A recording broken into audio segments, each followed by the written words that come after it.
ایک شخص نے عرض کی، یا رسول اللہ صلی اللہ علیہ وآلہ وسلم، دنیا مجھ سے پھر گئی ہے، رزق تنگ ہو گیا ہے۔ آپ صلی اللہ علیہ وآلہ وسلم نے فرمایا، تم فرشتوں کی تسبیح پڑھا کرو، اس کی برکت سے رزق بڑھتا ہے۔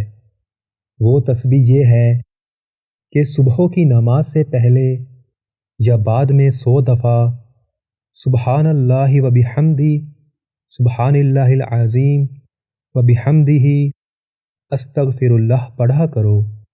اس کی برکت سے دنیا تمہارے پاس ذلیل و خوار ہو کر آئے گی اور تم کو غیب سے رزق ملا کرے گا، اور اس تسبیح کے ہر کلمے کی برکت سے اللہ تعالیٰ ایک فرشتہ پیدا کرے گا جو قیامت تک یہ تسبیح پڑھتا رہے گا اور تم کو اس کا ثواب ملا کرے گا۔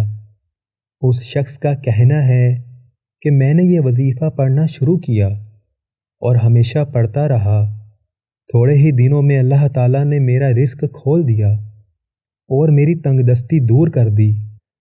کچھ عرصے کے بعد وہ شخص آپ صلی اللہ علیہ وآلہ وسلم کی خدمت میں حاضر ہوا اور کہا، دنیا میرے پاس اس کثرت سے آئی کہ میں حیران ہوں، کہاں اٹھاؤں، کہاں رکھوں؟